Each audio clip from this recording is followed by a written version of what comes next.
Welcome to the Local Vibe podcast, unscripted, it's uncensored, the real deal straight up music talk. Please like and subscribe on YouTube and Facebook.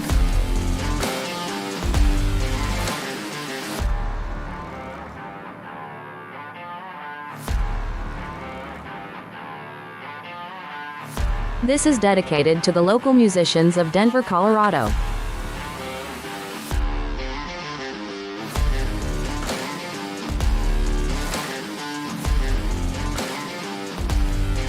Thank you for watching. Enjoy the show.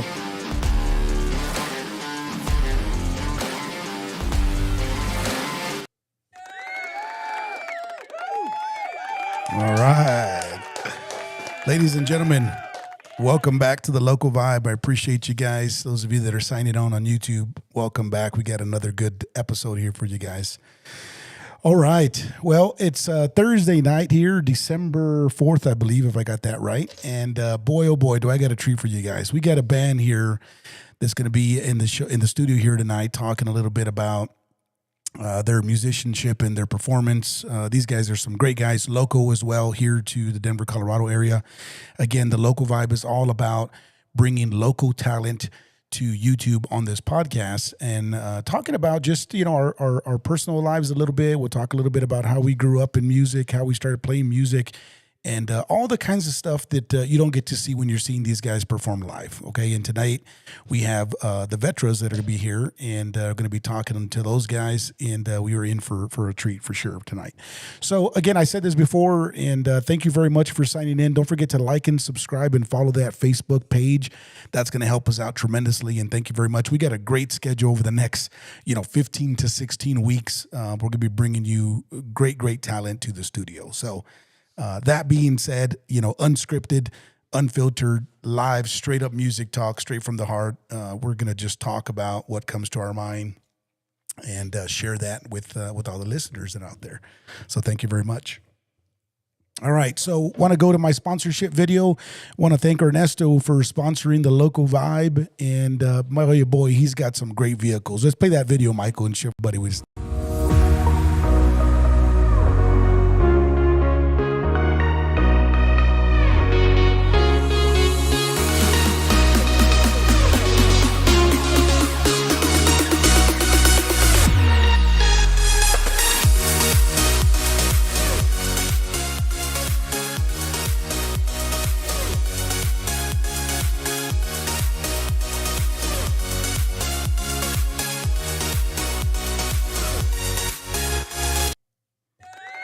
All right, so Event Airport Transportation, LLC. Give my buddy a call, Ernesto. Tell him that Fast Eddie sent you.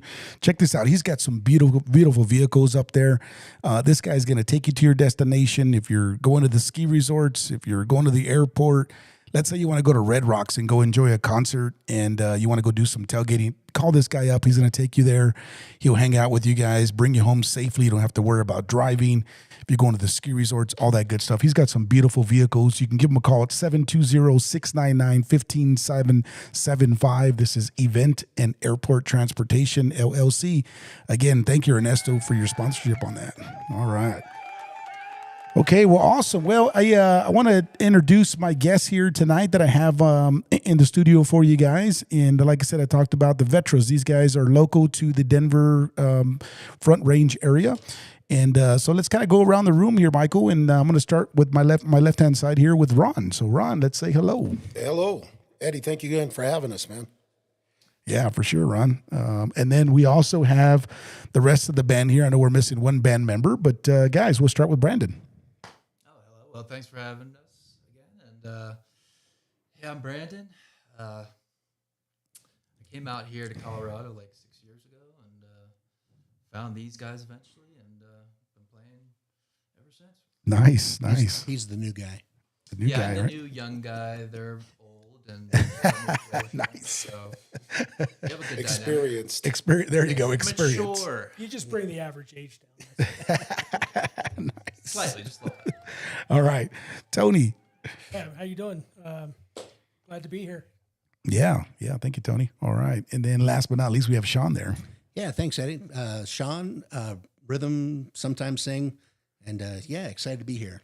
Nice. Appreciate it, guys. Yeah. Thank you very much. And so, yeah, like I said, these guys are local to the area. We're going to pull up a little bit of their Facebook information as well. You can find them on Facebook and probably got some videos on YouTube as well. Local Vibe is all about, getting some personal interviews. You go out and you see a band on stage and you see how they perform and musicianship is amazing, but sometimes you don't always get to hear a little bit about their backgrounds and that kind of stuff. And so with the Local Vibe, that's what we're going to do. We're going to interview folks, talk a little bit about, kind of where you grew up and your background, that kind of stuff. Okay. So let's get into what I like to call the juicy content here. And we'll start off with Ron because Ron's on my left-hand side. And Ron, I believe you are the lead singer for Vetras. So I'm going to turn it over to Ron. And Ron, if you could just tell us a little bit about yourself, maybe a little bit about your background and where you grew up, that kind of stuff. Sure. I'm not originally from Colorado, but I was raised here. Air Force brat. My dad was in the Air Force, moved here when I was 4. Went through all my school here, went to college in Colorado Springs and Boulder, and I've been loving music for my whole life. Started playing bass in the 3rd grade. Kind of started focusing mostly on vocals when I got into young adulthood, and then I ran into these guys that were found through Nextdoor. I put out an ad 6 years ago and said, dad vocalists seeking dad musicians.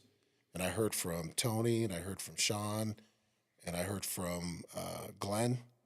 We've had several different guitar players that come through, and Brandon's now been with us for a couple of years. And, really, things are starting to hit for us right now because we've got quite a few things planned in 2026. Nice. Okay. And Ron, you said that was... So Nextdoor, is that like an app or is it just a website that you go to and you can put in? It's an app that everybody has in their neighborhood, and it has different things that are going on in the community. Oh, okay. Yep. I know what you're talking about. Every neighborhood seems to have it. Right. So I just posted it out there, and surprisingly, there was a lot of dad musicians that were wanting to play. And then it turns out that there's a military connection with several of us. And even if they weren't in the military, family members that were in the military, and we wanted to do something to kind of play off of that. And we came up with, actually our bass player came up with the name Vetras, which stands for Veteran Rock Asylum. Nice. We have members from, Tony is in the Army, and our bass player Glenn, he's in the Marine Corps, and then I was in the Navy for 10 years. So Sean's father was... a Vietnam veteran, and Brandon's grandfather was Army, World War II, I believe. Correct. So it was a good way for us to actually come up with an idea of something that was going to work locally, because as a band, it's difficult to try to get gigs. Right. And that's one of the things I appreciate you just having cover bands on here. We could talk about our experiences, but when I started making contact with different venues, and they found out that we're military members and do classic rock from the 60s, 70s, 80s, 90s, into 2000s. They were ready to book us. So, we played together for a couple of years, I think it was, before we even talked about doing gigs. And then next thing you know, we had 1, 2, 3. I think at one point we had 14 in front of us, which was pretty cool. So, now we finally are at a position where we have local bars that are wanting to book us for the whole year, which is cool. Very nice. Yeah, man, that's a great name. We'll just give it up for these guys being veterans and everything. Awesome. I always say that, we tend to always appreciate the veterans and appreciate the American flag and just everything that these guys do for us. So it's amazing. And why wouldn't any bar, hire you guys, right? Bring you in just with that symbol as well. And if you noticed, I love the logo. As I was putting together the content, Ron, I always go back and I look at, okay, let me take a look at the Facebook and I'm going to add this. And my gosh, it's an amazing logo there. It's very patriotic and awesome. So thank you guys for that. Thanks, brother. Super. Yeah. All right, let's go over to Brandon. Brandon, tell us a little bit about yourself and kind of what your background is. Well, I'm from Balmore Hunt on the East Coast. Came out here right as the pandemic was starting. All my friends and family said, "Don't go out there; it's stupid." And me being me, I was like, "Great time to go." And I originally, when I came here, I landed in Colorado Springs, played with some guys down there, and eventually I moved up here. And I think I found these guys through Bandmix. Is that right, Ron? Is that Yep, how I got you through Bandmix. Right. And I remember like getting an email back from Ron. He was like, "Yeah, just come to a practice, pick like 3 or 4 songs." And I was like, "Okay, I can't mess this up." So Yeah. Brandon, if you could put the microphone a little bit closer to you, just you can just turn Is it this around. better? There you go. Yeah, much better there. I don't want to be too close. No, you're good. Yeah, you're good. That sounds great. But yeah, so I remember like going to the practice, and it was like in a basement, somewhat similar to this, and it's a bunch of grown men there, and I was like, this is somewhat awkward. But started playing with them. I think we gelled pretty well, and they eventually got me in the band, and it's been an honor to play with these guys, and especially as people who served this country. It's been a big honor, and it's been a big privilege and a lot of fun. Yeah. No, for sure, man. That's right. Yeah. And Brandon, are you playing rhythm or are you playing lead? Oh, that's right. What do I play? I play lead guitar most of the time. Sometimes I'll play a little bit rhythm, but that's mainly Sean's job, and he does a great job. But I think like, especially as guitar players, especially with like some songs, it's like no one's really rhythm and no one's really lead all the time. Like we're always kind of going back and forth at some point, and that interplay with especially another guitar players is that's what I live for. And these guys have been playing longer than me, and it was a really cool thing to be a part of a band where you can show up to practice and people know their parts. I'd say for the most part, people come prepared for practice. I mean, we're not perfect; we make mistakes. Everyone does, but I've been in many bands before where you show up to practice and it's just been a waste of time. So I really appreciate that about this band, and we have a blast on stage. Nice. Yeah. No, I tell you what, and that's that's the honest truth, Brandon. I think it's it's always good to kind of go back and forth a little bit. It just kind of helps break the monotony up a little bit as guitar players, and we do the same thing. And the cover band that I play with is we'll switch back and forth, and I'll play some lead and play some rhythm, and it just helps things a whole bunch. Yeah.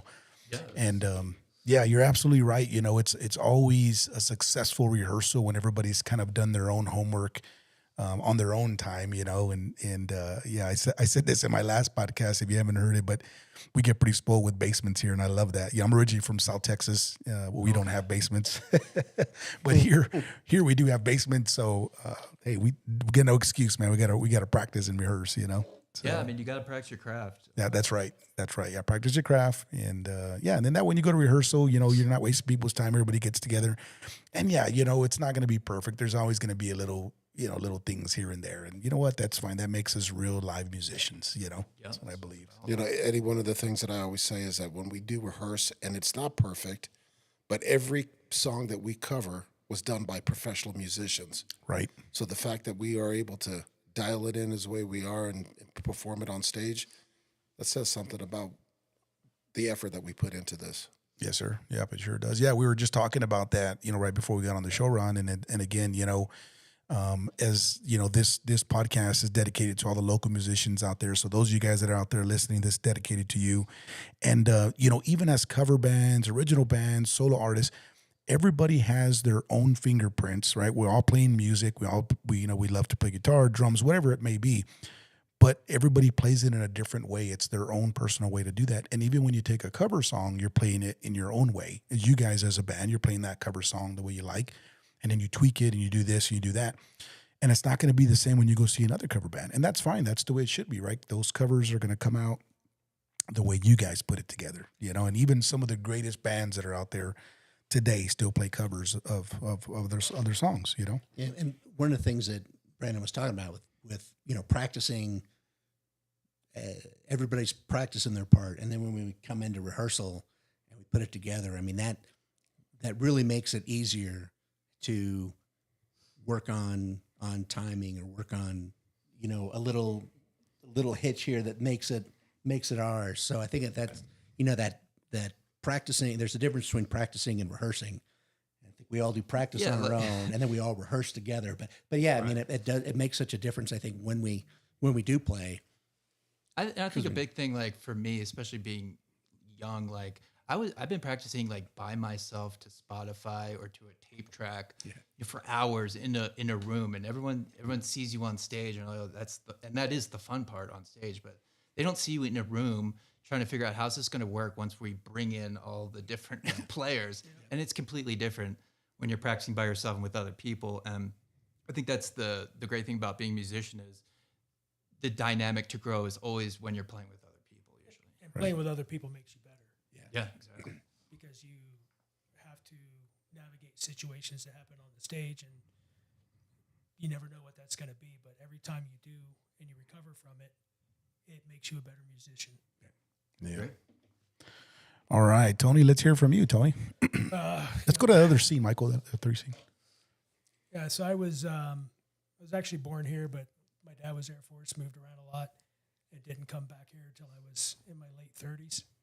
So been here for 21 years now, and didn't start playing drums until I got my first kid at 40 years old, but didn't take it seriously until maybe 7 years ago. Just played in my basement. I didn't even know that. Yeah. That's awesome. Yeah, there you go. See, this is when we do the podcast, it's like I said, we Playing for get like 30 years. we get a little personal here. No, I this is only the second band I've ever been in. Oh, you wow. know? And the first band, I was very green, and I had a lot of struggles and just kept trying to get better. And You need the struggles. You need the do. struggles. You do. That's what makes you grow. That's yeah, right. My You very learn first from that. gig, I was nervous as hell. It was very strange. Yeah, Tony. And then I think I might have met you, I believe, through Flash Jam, right? You did a little bit of Correct. Flash Jam as well. Yeah, you were on the first song I ever did with Flash Jam. Nice. Very cool. All right. And then we have, last but not least, Sean. Yeah. So Sean, I do, like I said, I'm rhythm guitar player. I'm mostly rhythm. Brandon saying we switch off with leads. Has been But he's very, really rhythm. very That's what he gracious. says. But yeah, so there's a lot of Air Force connections. I'm another one of those. My dad was in the Air Force. My dad too. Yeah, and then my grandfather was in the Army Air Corps before joining the Air Force, before it flipped over to the Air Force. Same thing. So I grew up, as a brat. We, every 4 or 6 years we moved around. I think one of the things for me, I started playing piano when I was really young, and played and we moved around, and actually went to high school in Northern Virginia. Well, one of my high schools. I went to high school in Oklahoma for a couple of years, and then moved to Northern Virginia to finish out.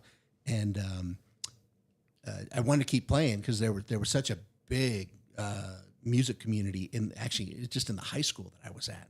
And when I was like trying to tell my dad, hey, I'm taking guitar as a course in school, and not so much that he was dead set on me continuing, like getting back to playing piano or anything, but somebody made the argument. It's like, yeah, guitar is going to be easier because when it's time to pick up and move or to do something, it's easier to just pick up a guitar and go somewhere instead of going with trying to move a piano.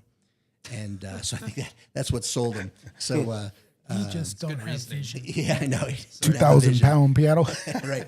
And but actually, yeah. So when I first started playing guitar back in high school, my guitar teacher is still. He's still teaching. He's actually a Grammy-nominated guitar instructor. So shout out to Mr. McCarthy.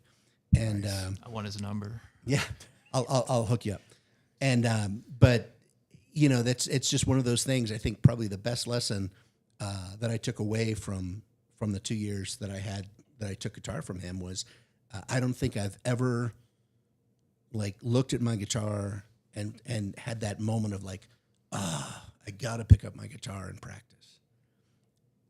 My wife would tell you that there's a lot of times it's actually the other way around. It's like, hey, we got to go, we got to leave.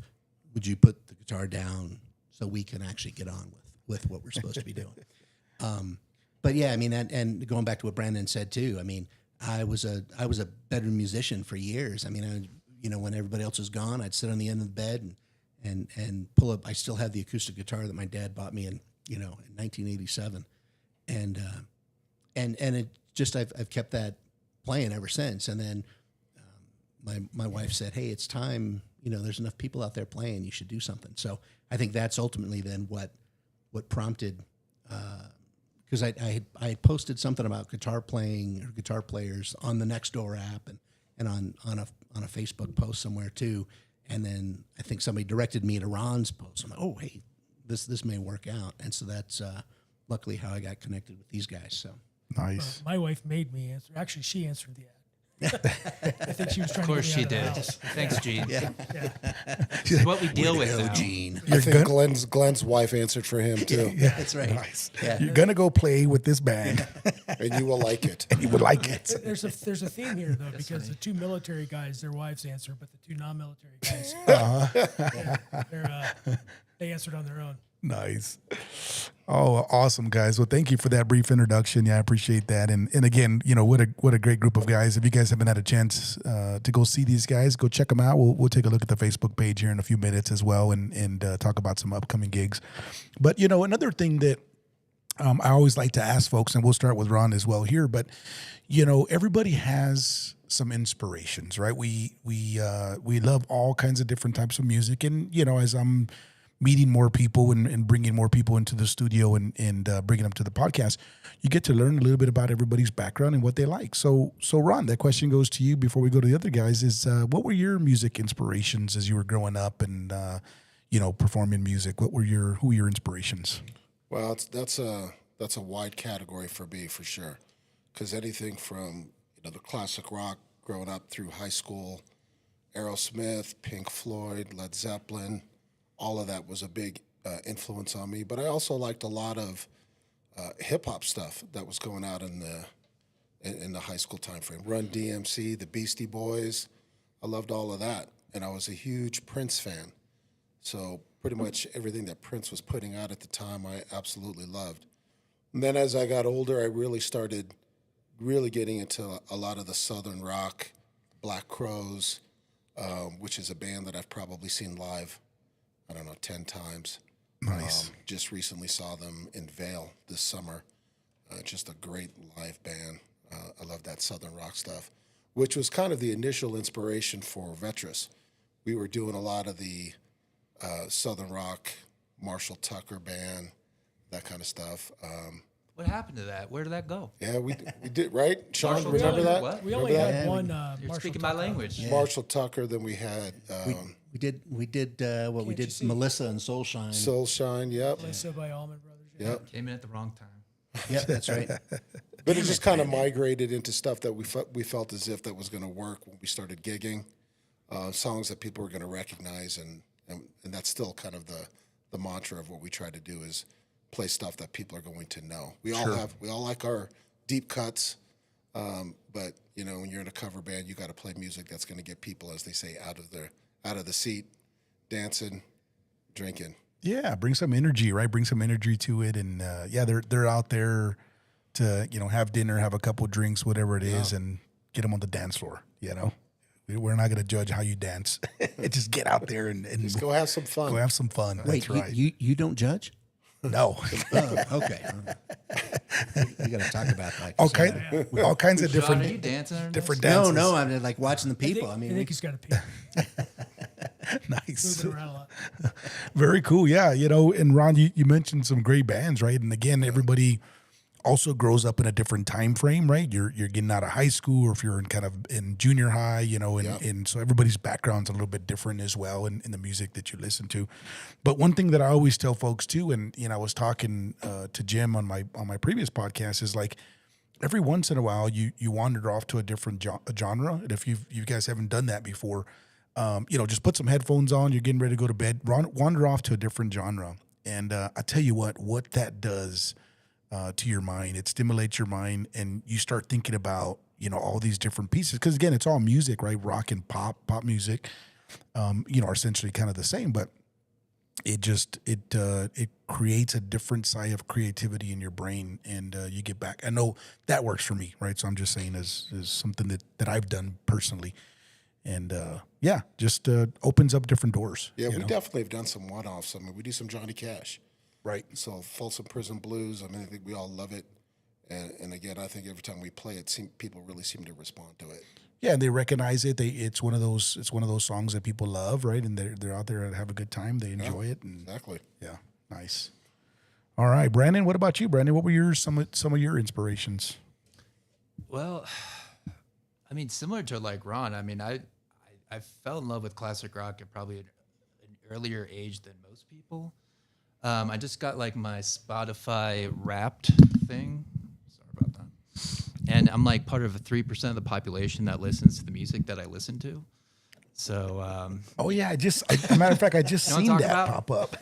yeah, I have screenshots. For Nice. proof. But like, right now, I'm actually listening to more country. Like, I love this guy out of West Virginia, Charles Wesley Godwin. If any of you have heard of him, Chris Stapleton, people know him. Tyler Childers, kind of that like, I call it like Appalachian rock. That's what it Like new sounds to me. rockabilly kind of. New rock. I don't know what it is. Yeah, it's kind of cool. But like these singers and like the bands they're playing with are just amazing. You're like, holy crap. But like at the same time, I'm going home and I'm watching The Last Traffic Jam, with Steve Winwood and, one of his last performances with that with outfit. Traffic. And it's just on fire. It's very relaxed. Like they talk about forming the band and they really were just out there to jam and have fun and became one of the most successful rock bands of the 60s. And their percussion section is just on fire. So, but I'm like all for the newer blues guys who are going to carry the torch, like Derek Trucks, Warren Haynes, Joe Bonamassa, Marcus King. Like these are players that are on a different planet, and you see them play live. And if you have the rare chance to see them together, like as a guitar player, there's nothing better. It's just like, oh, that's how it's supposed to be. Wow. So Brandon's the youngest guy in the band, but he's got the oldest soul. I'm a very Nice. old soul. Very I don't nice. really know what EDM is. I don't know who this Join the bunny club. guy is on the Super Bowl. I don't know any of this, so I live my own world. But I'm happy in this world, and I like music that has soul and that's played by real musicians. So Nice. Nothing about the Rolling Stones, huh? I love them too, man. I could go on and on for them. I asked like a lot of people, like Beatles or Stones, and everyone usually says the Beatles. But that's an argument for another time. But they each have their Right. strengths and weaknesses. I personally think Rolling Stones had a lot more soul, but that's an opinion. Sure. Okay. They've certainly lasted longer than the Beatles. Sure. The Beatles were only together for what, Those guys 7, are 8 years. yeah, Still I mean, performing, right? It's Yeah. crazy. Unbelievable.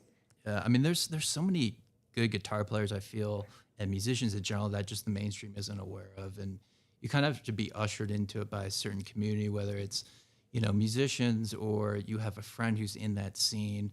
And I was lucky; I went to a very like liberal artsy college in New Jersey, and this was back when people were sharing their iTunes, and you could share the libraries with people. Yeah. And like Napster was a thing. I was like, you can download any song you want. Like, and I lived out in the country with my parents. We had like a slow landline connection, so we never had fast internet. So when I went to college, I broke the internet connection on my floor just downloading all this stuff. But I learned a lot of good music actually in college through other people, and that's my point. Like I think John Mayer said like good music needs someone to usher you into it and let you even be aware of it. Right. So. I'd agree with that. Awesome. All right. Well, thank you, Brandon. Yep. Tony, let's go to you. What about Tony? What about your inspirations? And Tony, you play drums for Vetras, I do right? play drums, yes. So I'm the youngest of 5, so I have, obviously 4 older siblings, and a lot of my musical taste is because of them. When I was 6, 7, maybe years old and living in Plattsburgh, New York, the first music I really remember hearing was Band on the Run by Paul McCartney, Inagata by Iron Butterfly, because my oldest brother would listen to that. And then we moved to Panama, and I was sharing a room with another brother, and every morning he'd get up and he'd put 2112 on the record player. And so like that that got me brother. in, that was my exposure to Rush, and became a lifelong Rush fan.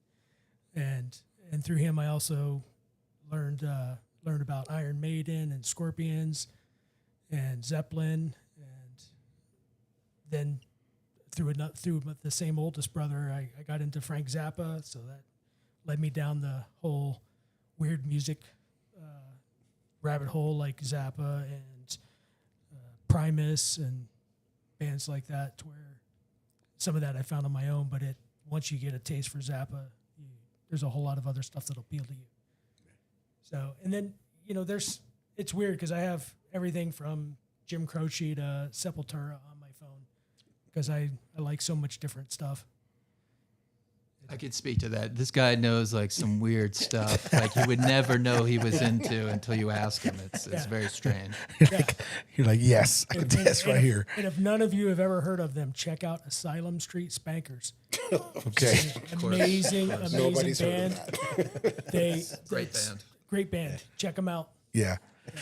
No, and that's just it, right? Like, again, everybody has their, their favorite type of genre that you go to. But again, sometimes you got to step out of the boundaries a little bit and go listen to something else. Maybe it's some heavy metal, or maybe it's R&B, or maybe it's some hip, whatever it is, right? But it does something, I think, and I believe that to your creativity, and we're talking about, Chris Stapleton. I learned, believe it or not, a lot of the scales because I would hear the way he was playing it, and got you intrigued to kind of learn, the D minor and the A minor. And so again, maybe it's a 2-minute video or 5-minute video that you watched, but then that inspired something in your mind to go and do it, right? And practice it. So for sure. Absolutely. All right. Well, awesome. All right. And then Sean, how about you? Yeah, well, growing up, like I mentioned before, being a Air Force brat and moving around, I think it was kind of cool because music was one of the few constants, I had growing up. And quite honestly, growing up, my dad would play a lot of Buddy Holly. I learned a lot of Benny King, Righteous Brothers, when I was growing up and hearing that. And so there was always kind of a musical, at least foundation.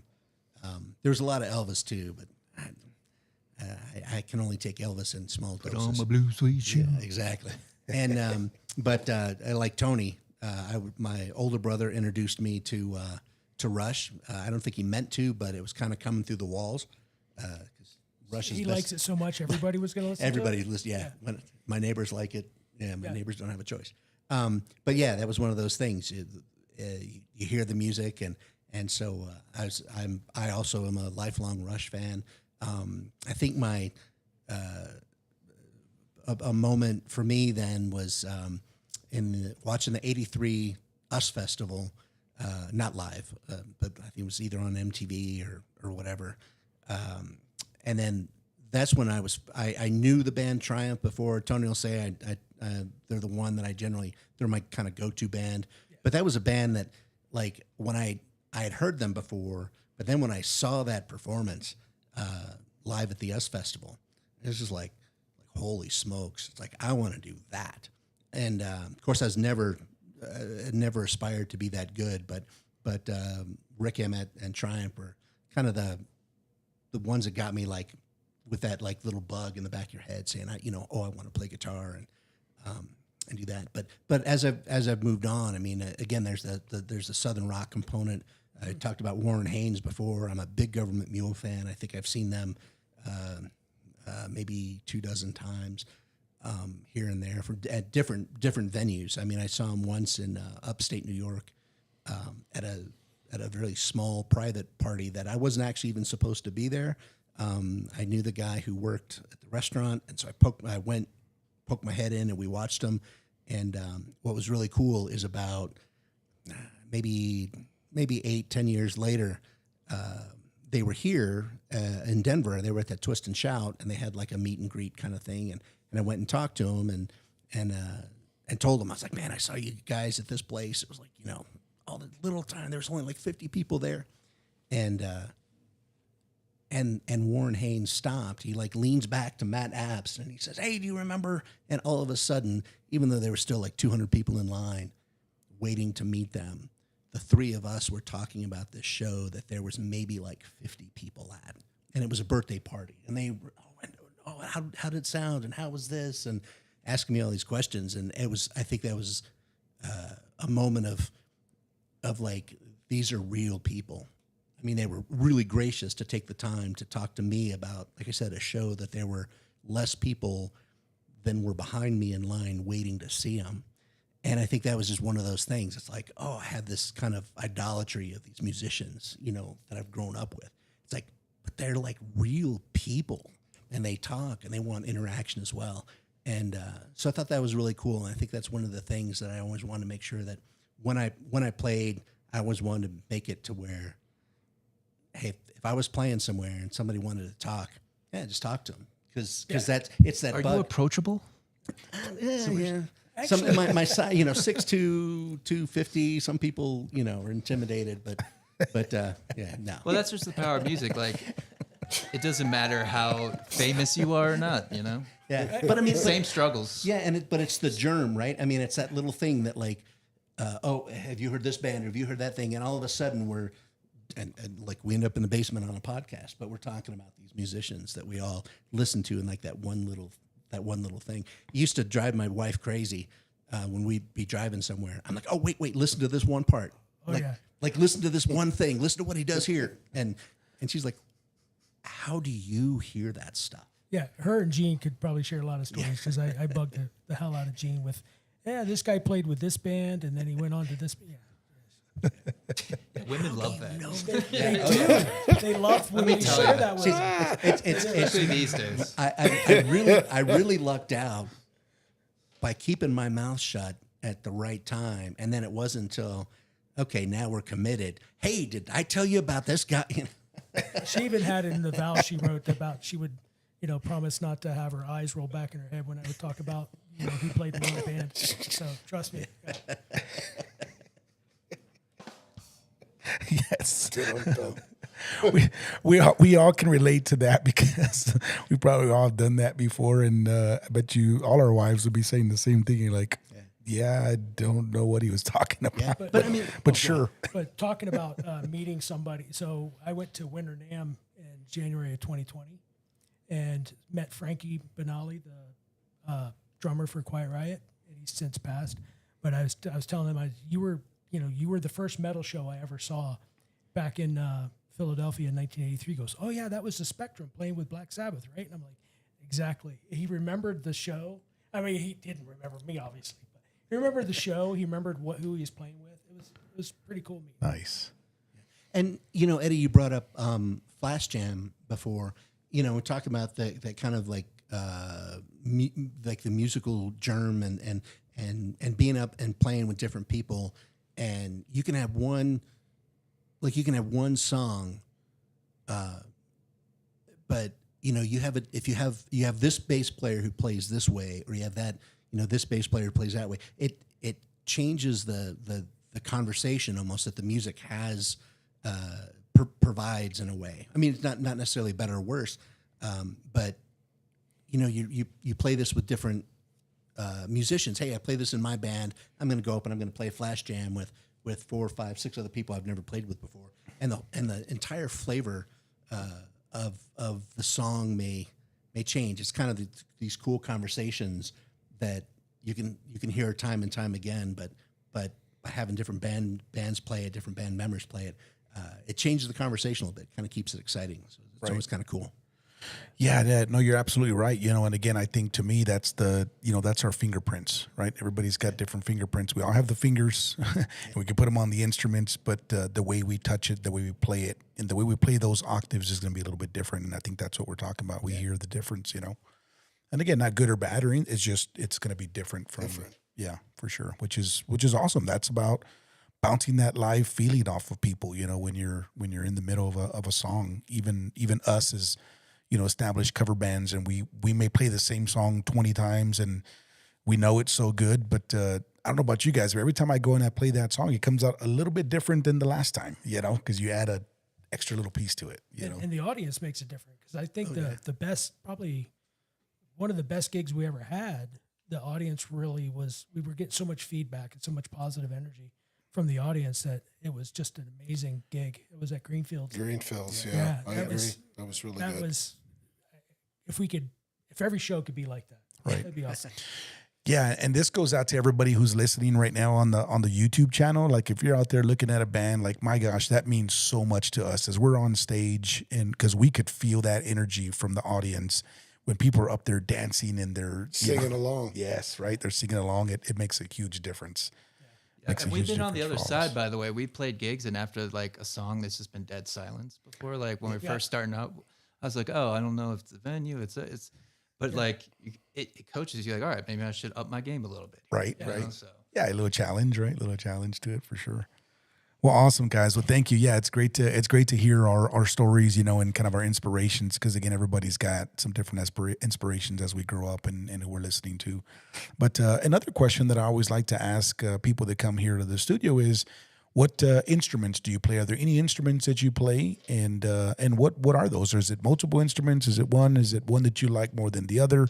Or maybe it's something that you want to learn how to play. Is there anything that's out there? So we'll start with Ron. Ron, is there anything that you play? More cowbell. Nice. More cowbell, yes. No, like I said, I started off playing the bass in the third grade, mostly because I had big fingers, and my teacher said, I bet you'd be a good bass player. Okay. So I played bass through elementary school, through high school. And then after, once I got into college and I started getting into different bands, I started focusing just on being the best vocalist that I could be. So that's kind of what my transition is. So whenever we do need cowbell, and if Tony doesn't have his, I'll play that. Tambourine, you know, that type of stuff. This is news. I didn't even know this. Man. Nice. Gotta bring the cow. But I leave the music part to these guys over there. Slide whistle, kazoo. Bring the slide whistle next gig. Yeah. The maracas, The maracas, right? Or the Ouida. Anybody heard of the Ouida? the vibra slap. Yep, there you go. Well, and for those of us that are out there, and again, vocal is an instrument. You know, if you hadn't heard that before, vocalist is your instrument, and you know, you put all your heart and soul into that. And we were just talking about that earlier, that sometimes it's tough with one solo vocalist, right? Because again, you can get tired, and sometimes these musicians, my gosh, when they're out there playing gig after gig, you know, we love to go see them, but gosh, can you imagine being on a tour, right, and having to do all those gigs? But they have people that do everything else for them. Right, yeah. It helps take care of that stuff. I do remember I saw Kill Switch Engage. It was a 5-band thing, Jägermeister tour, Lamb of God, and I believe Slayer. But Kill Switch Engage was doing their own, breaking their gear down after their set. So at that point, they did not have roadies. Real musicians. Yeah. Do it. That's what we do, right? We do all the work. That's what the local guys do. That's what the local guy. That's right. Here at the Working local class vibe, guys. we have to pack our own stuff in. We pack our own amps, you know. And then when you become a gigging musician, you're gigging a lot. Then you're like, you know, that little small 50 amp that only weighs 20 pounds sounds pretty good about right now. Yeah, people don't realize that we get there 2 hours before the gig just to set up. That's right. Yes, it takes some setup time to get everything mic checked. You know, bring all your gear, set it up the way you want. Play a song and get everything set, all the levels, you know. So it's a lot of work for sure. Yeah. All right, Brandon, how about you, Brandon? What instruments are you playing these days? Really just guitar. I think like I took a piano lesson or two, and when I was young, like God bless my parents that let me play that guitar so loud in the basement. Then at one point I was like, I want to take a piano lesson. And thank you, Mom and Dad, for if you're watching this. Yeah. They probably aren't, but thank you. And so I took like 2 or 3 piano lessons, and like the first thing out of my mouth was like, I want to learn Elton John. And the guy's like, well, you have to learn like the basics first, you know, like you can't just get up on just the Elton John. Yeah. And I was like, yeah, well, I'll just learn through the song. Just teach me how to play Madman Across the Water. And, So that didn't work out. And then I went through a lot of guitar teachers in that same format. And I finally found one where like I learned most of what I know now.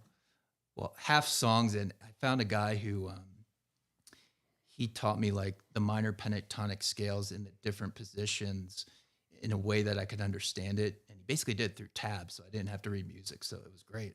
And those shapes are basically what bands hire me for now. So just got to keep playing. Just start at a young age. That's a huge advantage. Right. And if you have lessons, I mean, and stick with it, I think you'll be in a really good spot when you get older. Nice. Yeah. We forget sometimes that when you're learning an instrument, you're like, oh, wait, do I have to play the scales? Do I have to learn the tabs? Do I have to learn, and it's all part of it. It's all part of it as you, and the more you start to evolve, the more you pick that stuff up, right? I think A minor pentatonic is one where a lot of guitar players, they learn that first, right? That's kind of one of the easy ones to You learn. have to know that if you're going to play lead at some point. That's right. Yeah. Yes. Minor pentatonic and all the keys, right? It's in so many songs that people don't realize, right? So many songs. It's like all of rock and roll. Yep. From a guitar standpoint. Yep. All right, let's go over to Tony. Tony, and what about instruments for you, Tony? I tried to learn bass, but notes drive me crazy, so I play drums. So I don't have to worry about what note goes with what note. Nice. And circle of fifths and what key. Drummers don't play in key generally unless you're Terry Bozzio. So I play drums and I sing in the car. Very cool. We're on fire tonight, gentlemen. Perfect. We'll be here all night. That was pretty good timing. All right, Sean, what about you? Yeah. Well, and basically for me, it all starts on an acoustic guitar. I think just about everything that I play, learning, it's playing on an acoustic, and then I can start getting in. But really, right now, it's just guitar, again, acoustic, and then performance mostly on electric. My wife and I bought a piano a number of years ago, so it's sitting there. It's in the same room that I have my office in, so it kind of bugs me that it's sitting there. But I do take heart in the fact that one of my sons started taking lessons and started playing, and he progressed really quickly. So he needs to be in the band instead. So yeah, no. So he needs to. He'll when he's done with his school, and he'll come and maybe play keys. But yeah, I also sing in the car, and my daughter sings in a lot of choirs and stuff like that, and so she sang through high school, and she's done a bunch of different projects. And I just remember one time. This is before I started singing at some of the Flash Jams. We were singing, and there was this one. I don't even know what song it was, but there's this one note that just carried for a long time. And I'm just driving and going, and then we pull up to a stoplight, and I recognize that she's just like staring at me, like, why aren't you singing? I am singing. She's like, no, like not in the car. So. Is that why we did a $30 room? Yeah. That might have been it. But Tony and I, Glenn and Mike Sudam and who was there? Anybody else, or was it just us? We did a Dave Alvin tune. Was Jim Mann playing keys on that one? Oh yeah, Jim Mann played keys on that one. So yeah, we did a Dave Alvin and the Guilty Men $30 room, which was. It was just one of those songs like, hey, you know what? Let's put together a thing and go. And I told you that my wife's aunt knows Dave Alvin. Right? Yeah, that was really cool. That's why I made sure I mentioned the podcast. So if it gets shared and then it gets to him, then he can go back. It's like, oh man, these guys did my song. Exactly. Good thing you mentioned it. Thank you. Yeah. But yeah, that's it. But yeah, just guitar and singing. Very cool. Very cool. Long way to get to a short answer. Yeah, no, that's fine. That's fine. Yeah. All right. Well, awesome. Well, great guys. That's awesome to hear. And let's go to the full screen there, Michael, and let's go over to their Facebook page and show that. And that way, maybe Ron, if you can kind of walk us through a little bit of your Facebook page there, and see if there's maybe there's a couple videos or something like that we could kind of glance through. I'm going to defer to Sean. Okay. Yeah. He's our Facebook guy. Pressure's on. Yeah, I mean, it's not necessarily the most curated Facebook page. Luckily, Jean, Tony's wife, shows up to a bunch of the shows. So we've got a bunch of the videos that are on there actually are thanks to her. We were trying to get a hashtag Vetras Rocks, so anybody who takes pictures or gets videos can share those to the Facebook page. Good job on the video. Yeah. So she's got a lot of different stuff, and She might be watching that. yeah. And the most recent one, I feel bad because like some of the recent videos, I'm kind of hiding off to the side there, but I'm dealing with some back and leg issues, so I'm not moving around. I've actually got my crutch hanging out there on the side. Oh, okay. But, Let's check that video out, Michael. Let's put that up in there. And then, Yeah, we've got one. I think that's a Metallica one.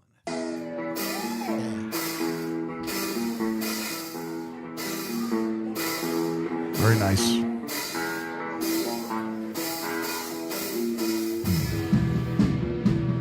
Yeah, this is one that Glenn sings, and I'm maybe partial, but Glenn This kills is it. Glenn's song.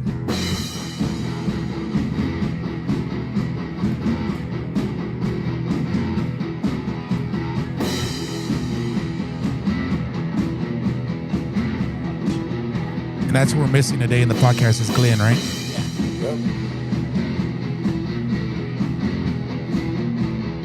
We miss you, Glenn.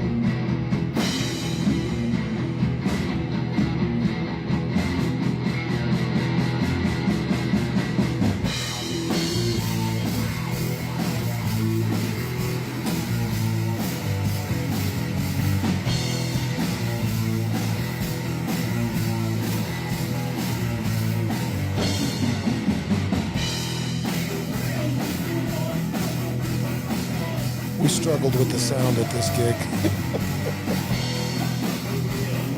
think it sounds pretty good coming through his headphones.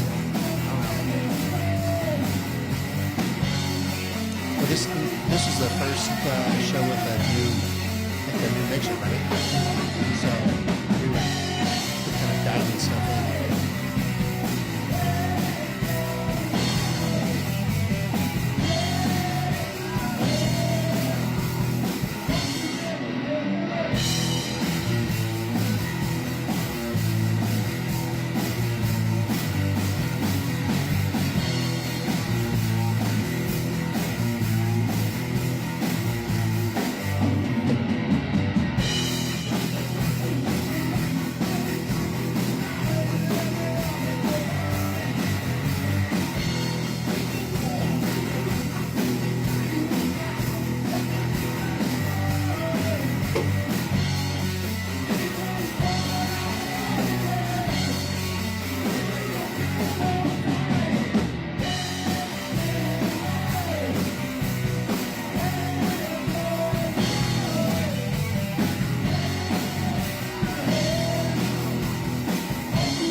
Very nice.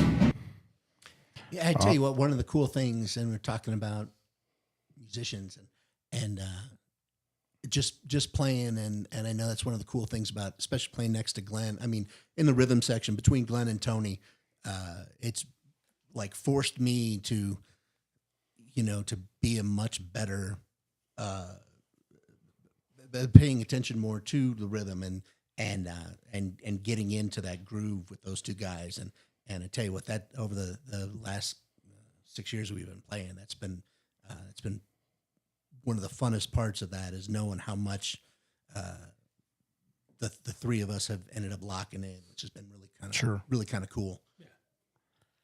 Yeah, and it just seems like the more gigs you have, the more you start to lock in a little bit tighter, right? You kind of know what the little pieces are that people are going to be playing and where they pick up and that kind of stuff. So, And there was actually one. It was we were talking about playing at Moe's earlier before we started recording, and I remember Glenn and I had driven to the show together, and when we were driving home, he made mention. He's like, "Oh, we had that part, and it was like perfect because it was just a quick hard stop, and then boom, it all came back in. It was just like this split second, and you could almost feel like the audience, like, it's supposed to keep playing, and they're like waiting for it."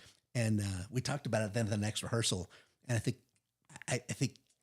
I know that I said something like, "Oh yeah," because I kind of goofed up. I missed the change, and I think we all kind of goofed, but we all goofed at the same time, and we all got back into it at the so same it time. seemed So like it was it was, intentional. but it was We do really that a cool. lot. Yeah, Yeah. it When turned it's out really kind of cool the working way that it's. Yeah, So the Yeah. philosophy So- is if you make a mistake, then do it again, and then it's intentional, yeah. and it's not a mistake. We all screwed up, but we all screwed up together, Exactly. and it sounded really cool. And I think that's what I said earlier is playing with other people makes you better because you learn how to recover from a situation like that without stopping the song or completely getting lost. You just know that you need to recover quickly and you get right back on track. Yeah. And if it's done well, the audience doesn't even notice. yeah, most of the time they're just looking, they're not going to pay attention to those small things. And, we all do, right? Because we're all musicians. We go see a band, we're watching the guitar and watching the amp. And Yeah, I don't think there's anyone in this room that has ever said, "I played a perfect gig tonight. No mistakes." right. No, they happen every show. Yeah, and that brings me to another good question. So again, you can find them, ladies and gentlemen. You can find them on Facebook. They'll post some dates there, and I think they have an upcoming gig. Is that right, Ron? When do you guys play next? You play We pretty do. soon. Next Friday, December 12th at the Stagecoach. Stagecoach, yeah. So if you guys want to get a chance to go check out the Vetras, go down there, check those guys out. That's in I believe Franktown. Is that Franktown, yeah. Franktown? All right. Corner of 86 and 83. 86 and 83. Very cool. All right, and New then Stagecoach. yeah, the new Stagecoach, renovated anyways, right? And it looks great. Yeah. They just painted the outside too. It's Also, it's a different color. It's gonna have to grow on people. Yeah. Yeah, if you haven't been there, go check it out. They did some renovations, and it's a really cool place. Good, get some good dinner, hear some good music. So, we were talking a little bit about as a cover band, Vetras. And how are you guys booking gigs right now? Do you guys want to talk a little bit about that? I mean, that would be important for people that are listening on the local vibe as well. And I think that's a question that we all have, right? How do we book gigs, and how do we get busy and that kind of stuff? But Yeah, I definitely can address that. Sure. So again, we've been together for 6 years. And again, before we started recording, we talked about it, I don't know, 2.5 years before we even started talking about doing gigs. And then we got pretty tight and we decided we, come up with a good band name that was going to work. We liked the military angle that worked. Then the big thing is there's a lot of grinding. You got to really reach out to these venues. You got to be prepared to hear no a lot. One of the things that I do is I try to get a personal relationship with a lot of the venues that, and we end up playing at. The Stagecoach is a good example of that. I spent a lot of time just talking to the guy, even when they were in construction.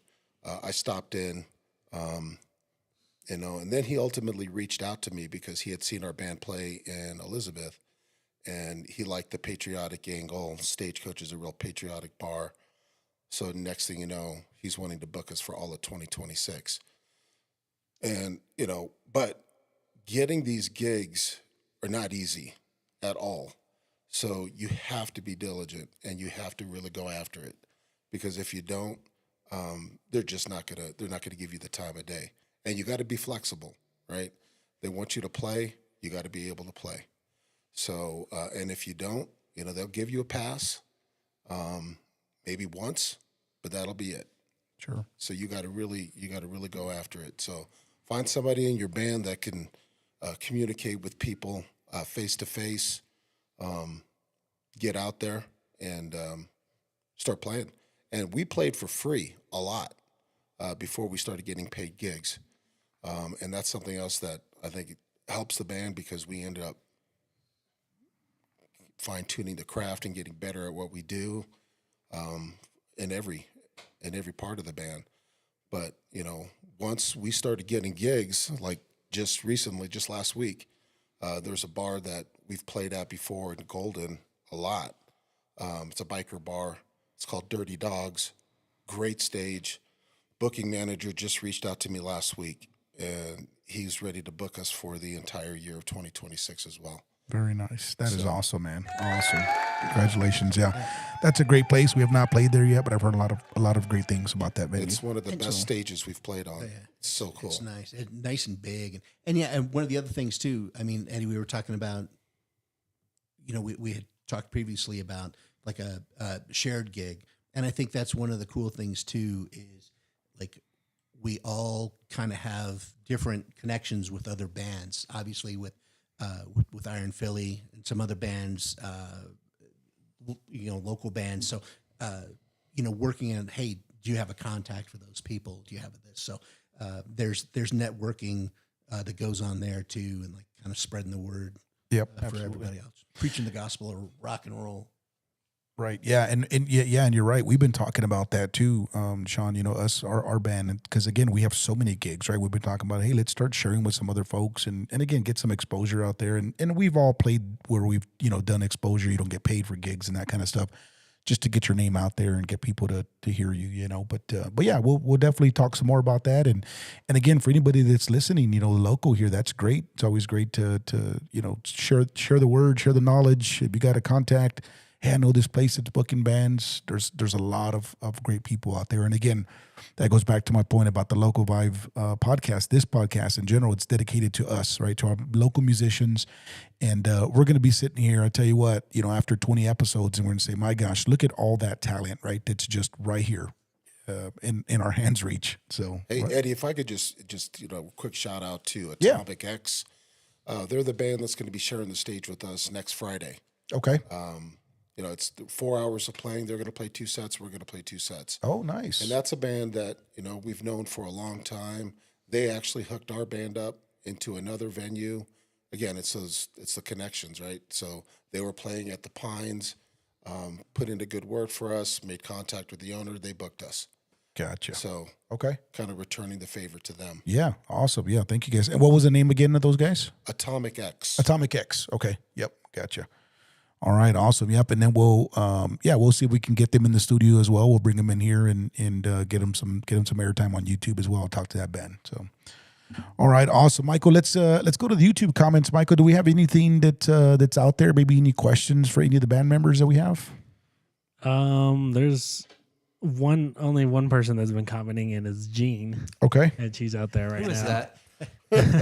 Do we know a Gene? No, Anybody know Gene? I don't know a Gene. Yeah, she's just been giving a lot of support and saying things about, commenting on stuff that, you guys have been talking about. Awesome. Thank you, Gene. Yeah, thank you very much. Appreciate that. And again, thank you for supporting local music. Thank you for supporting this channel. Thank you for supporting these guys. They're out there putting in the work, putting on a good performance for everybody. So if you haven't checked them out, get a chance to go take a look at their Facebook. Go see these guys. They're a great patriotic band that's going to give you some great music out there, and you'll have a good time. You got to get on the dance floor. You got to be energized. Get on the dance floor. Definitely want that. And Participation. Yes. And one of the other things to keep in mind, I mean, Ron set up, we had the website outside of Facebook, but certainly, people can get in touch with us through Facebook as well. Brandon helped set up a YouTube channel for some of the clips that we've got on there from some of the recordings that we have. So, without, even though you might not have, people commenting and get in touch with like now, there's certainly ways to get in touch with us and certainly reach out. We're more than happy to get in touch, answer any questions or. Yeah, absolutely. Yep. One of the other things too that we like to do here is show that, right? So Michael, let's get to that screen. I think we saw their Facebook page. There's also a website that we can pull up. And a lot of times, we don't keep up with these websites, but there's some contact information that you could get to. You can get a hold of these guys. And I'm sure you guys do private gigs as well, right? If somebody wants a private gig, Definitely. You could do that, or just, if you know of a venue that's up and looking for bands. I've heard that many times before. Like, hey, there's a new venue out there. They're looking for bands. Give these guys a shout. Get them out there, and that definitely helps. Us cover bands for sure out there to get some more playing time. All right, awesome. All right, well, let me turn it back over to you guys before we're getting really close to wrapping up the show here. But let me turn it back over to you guys, and if you guys got anything else that you want to talk about, or maybe even some shout outs, Ron, I'll start with you. Do you got anything else? Well, I tell you, I want to say to you, Eddie, thank you, man, for having us. It's really cool that you're supporting the local music scene and giving bands like us an opportunity to come in and talk and tell you about what we do and how we do it. So want to thank you for that, man. So, yeah, absolutely. Yeah, absolutely. Yeah, thank you guys for being here. And yeah, again, that was kind of my vision as I was putting this together is, hey, I want to dedicate this to all of us and get some more people in here, Brandon. I don't really have any shout outs, but again, thank you for having us. I think what you're doing here is really cool. Awesome. I wish more people could do it because it's just like a business. You run a little business sure. out of your basement here, and you do a great job. And I'm sure this channel is going to grow. In a couple of years, I'm sure you're going to look back, you're going to look at your subscribers and be like, wow, this was worth it. Right. Yes, for sure. Yeah. And again, just being here in this Mile High City in the Front Range, there's a lot of people here and music's a big thing here. So yeah, hopefully we'll get there and we can do this with your help. Anybody that's out there listening, like and subscribe to the YouTube channel, follow the Facebook pages and support local music. That's another question I always have for everybody is, especially with us bands, how do we support local music? Well, we get out there and we play. That's what we do. We get out there to these venues and sometimes we don't make a lot of money, but it's not about that. We get out there and for your entertainment, if you're having a bad day or a bad week and you're out there having a beer and you're listening to some good music, hopefully that turns your week around, and that's what it's all about. Music touches everybody so differently in many different ways, right? So definitely. All right, awesome. Okay, let me go back to my sponsor video one more time before we end the show. Again, Airport Transportation LLC.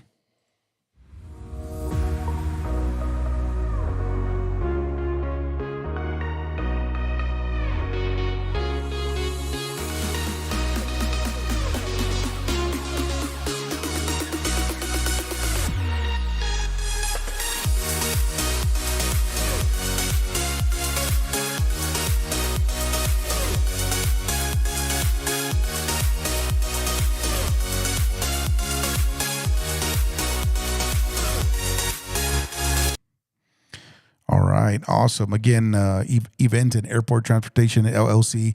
Give Ernesto a call, 720-699-1575. Tell him that Fast Eddie sent you, and he's going to hook you up. He's going to get you taken care of, get you to the airport, get you to the ski resorts, or take you to Red Rocks to have a good time, whatever it is you need.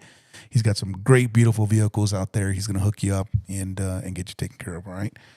All right, awesome, guys. Well, appreciate you guys being here. I also want to show a few more dates that I have here. I got some other podcasts coming up. So next Thursday we'll have Sol Over Luna. They're going to be doing a live performance here at the studio. If you guys haven't heard of them, go out there and check out their Facebook as well. With Carla Vanessa, she'll be here, and the entire band is going to be performing. And then on December 18th, we have Elise with a special guest. Her and her special guests are going to be here as well. And some solo artists talking about some of their music as well. So, all right. Once again, guys, thank you for watching. I appreciate all your support, everything that you guys are doing to support local music. And until next time, you guys stay safe and we'll see you later. All right.